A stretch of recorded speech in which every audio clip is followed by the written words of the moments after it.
ಕಲ್ಯಾಣ ಕರ್ನಾಟಕ ಜೀವನಾಡಿ ತುಂಗಭದ್ರಾ ಜಲಾಶಯದ crust gate ಈಗ ಒಡೆದಿರೋದಕ್ಕೆ ಸಾಕಷ್ಟು ಆಕ್ರೋಶದ ಮಾತುಗಳು ಬಳ್ಳಾರಿ ಮತ್ತು ವಿಜಯನಗರ ಜಿಲ್ಲೆಯಲ್ಲಿ ಕೇಳಿ ಬರ್ತಾ ಇರುವಂಥದ್ದು. ಅಂದರೆ 8 ಜಿಲ್ಲೆ 3 ರಾಜ್ಯಗಳಿಗೆ ಈ ಒಂದು ಜಲಾಶಯ ಜೀವನಾಡಿ ಆಗಿರುವಂಥದ್ದು. ಜೊತೆಗೆ ಲಕ್ಷಾಂತರ ಹೆಕ್ಟೇರ್ ಪ್ರದೇಶಕ್ಕೆ ನೀರು ಉಣಿಸುವಂಥ ತುಂಗಭದ್ರಾ ಜಲಾಶಯದ ಗೇಟ್ ಈ ತರನಾದ ಒಡೆದ್ರೆ ಎಷ್ಟರ ಮಟ್ಟಿಗೆ ಸರಿ ಇರುವಂಥ ಒಂದು ಆಕ್ರೋಶ ಕೂಡ ಕೇಳಿ ಬರ್ತಾ ಇರುವಂಥದ್ದು. ನಮ್ಮ ಜೊತೆಗೆ ಬಳ್ಳಾರಿ ಸಂಸದ ಇ ತುಕಾರಾಮ್ ಅವರು ಕೂಡ ಇರುವಂಥದ್ದು. ಅವ್ರನ್ನು ಕೂಡ ಮಾತಾಡ್ಸೋಣ. ಸರ್, ಇದು ಅಧಿಕಾರಿಗಳ ನಿರ್ಲಕ್ಷ್ಯದಿಂದ ಈ ಥರ ಗೇಟ್ ಒಡೆದಿದೆ, ಒಂದು ಕಡೆ ಈ ಥರ ನೀರು ಫೋಲ್ ಆಗ್ತಾ ಇದೆ ಅನ್ನೋದು ಸಾಕಷ್ಟು ಆಕ್ರೋಶ ಇದೆ. ಸರ್, ಈ ಬಗ್ಗೆ ನೀವು ಏನು ಪರಿಶೀಲನೆ ನಡೆದಾಗ ಅಧಿಕಾರಿಗಳು ಏನು ಹೇಳ್ತಾ ಇದ್ದಾರೆ ಸರ್? ಖಂಡಿತ ಈಗಾಗಲೇ ನಮ್ಮ ತುಂಗಭದ್ರಾ ಜಲಾಶಯ ಕಟ್ಟಿ 70 ವರ್ಷ ಆಗಿದೆ.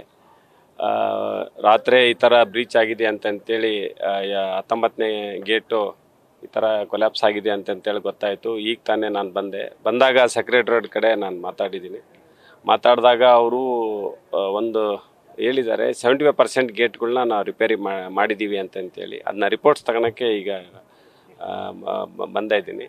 ಜೊತೆಗೆ ಇವತ್ತು ಇನ್ನೊಂದು ICC ಮೀಟಿಂಗ್ಸ್ ಎಲ್ಲ ನಾವು ಕರಿತೇವೆ. ಜೊತೆಗೆ ನೀರು ಬಿಡೋದ್ರ ಬಗ್ಗೆ ಮಾತ್ರ ಚರ್ಚೆ ಮಾಡ್ತೇವೆ. ಆದರೆ ಮೇಂಟೆನೆನ್ಸು ಏನಾಗಿದೆ ಅದ್ರ ಬಗ್ಗೆನೂ ನೆಕ್ಸ್ಟು ನಾನು ಸಜೆಸ್ಟ್ ಮಾಡ್ತೇನೆ.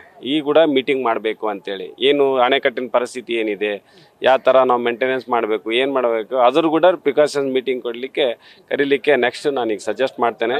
ಈಗ 75% ಕಾಮಗಾರಿ ಅಂದರೆ ಈ ಥರದ್ದು ಗೇಟ್ಗಳು ರಿಪೇರಿ ಆಗಿದೆ ಅಂತ ಅಧಿಕಾರಿಗಳು ಮಾಹಿತಿ ಕೊಡ್ತಾರೆ. ಅಂದರೆ ಎಷ್ಟರ ಬಡ್ಡಿ ಸರಿ ಸರ್ ಈ ಥರ ನೀರು ಪೋಲ್ ಆಗ್ತಾ ಇದೆ, 2ನೇ ಬೆಳೆಗೆ ಸಿಗೋದಿಲ್ಲ, ಆದರೂ ಕಾಲುವೆ ಆಶ್ರಿತ ಬೆಳೆಗಳು ಸರ್ ಬಳ್ಳಾರಿ? ಖಂಡಿತ ಇದು ಅನ್ಸೈಂಟಿಫಿಕ್. ಇದು ಆ್ಯಕ್ಚುಲಿ 33 ಗೇಟ್ಗಳು ಕೂಡ ರಿಪೇರಿ ಆಗಬೇಕೆಲ್ಲ ಕಂಪ್ಲೀಟ್ ಆಗಿ. ಅದು ಸೈಂಟಿಫಿಕ್ ಅದು.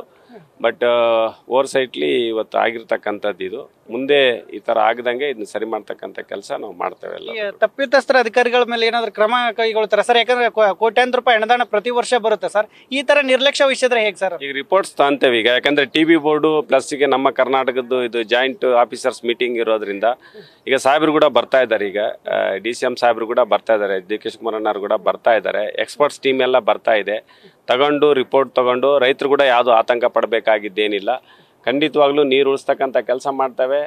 ಜೊತೆಗೆ ರಿಪೇರಿ ಮಾಡ್ತಕ್ಕಂಥದ್ದು ಕೂಡ ನಾವು ಮಾಡ್ತೇವೆ. ಜೊತೆಗೆ ಅದೇನು ತಪ್ಪಾಗಿದೆ ಅದನ್ನ ಸರಿ ಮಾಡಿಬಿಟ್ಟು ಮುಂದೆ ಇದಾಗ್ತಕ್ಕಂಥ ಕ್ರಮ ನಾವು ಖಂಡಿತವಾಗ್ಲೂ ನಾವು ಮಾಡ್ತೇವೆ. ಸರಿ, ಸೆಪ್ಟೆಂಬರ್ ನಂತರ ಮಳೆ ಕೊರತೆ ಆಗುತ್ತೆ. ಯಾಕಂದ್ರೆ ಮಳೆ ಆಗೋದು ಕಡಿಮೆ ಆಗುತ್ತೆ ಮಲೆನಾಡು ಭಾಗದಲ್ಲಿ. ಈಗಿರುವಂಥ 60 TMC ನೀರು ಹೊರಗೆ ಬಿಟ್ಟರೆ ಸರ್ ಹೇಗೆ ಸರ್? ಈಗ ರೈತರ ಬೆಳೆಗಳು ಹಾಳಾಗ್ತಾ ಇದೆ, ಒಂದು ಕಡೆ ಮನೆಗಳಿಗೆಲ್ಲ ನೀರು ನುಗ್ತಾ ಇದ್ದಾವೆ, ಕಂಪ್ಲೀಟ್ ಸೇತುವೆ ಮುಳುಗಡೆ ಆಗ್ತಾ ಇದೆ, ಸಂಪರ್ಕ ಕಡಿತ ಆಗ್ತಾ ಇದೆ.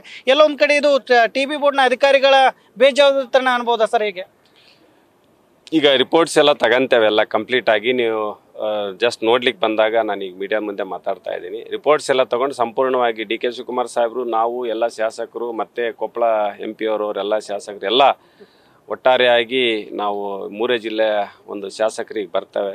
ಬಂದು ತಮ್ಮ ಜೊತೆ ಮಾತಾಡಿ ಸಂಪೂರ್ಣವಾಗಿ ಪಕ್ಕಾ ಮಾಹಿತಿ ನಾವು ಕೊಡ್ತೀವಿ. DK ಶಿವಕುಮಾರ್ ಆಗಿರ್ಬೋದು ಮತ್ತು CM ಸಿದ್ದರಾಮಯ್ಯ ಅವರು ಯಾವಾಗ ಬರ್ತಾ ಇದ್ದಾರೆ ಸರ್? ಖಂಡಿತ ಇದಾದಮೇಲೆ ಮೀಟಿಂಗ್ ಆದಮೇಲೆ ತಮಗೆ ತಿಳಿಸ್ತೇವೆ ಯಾವತ್ತು ಮಾಡ್ತೀವಿ.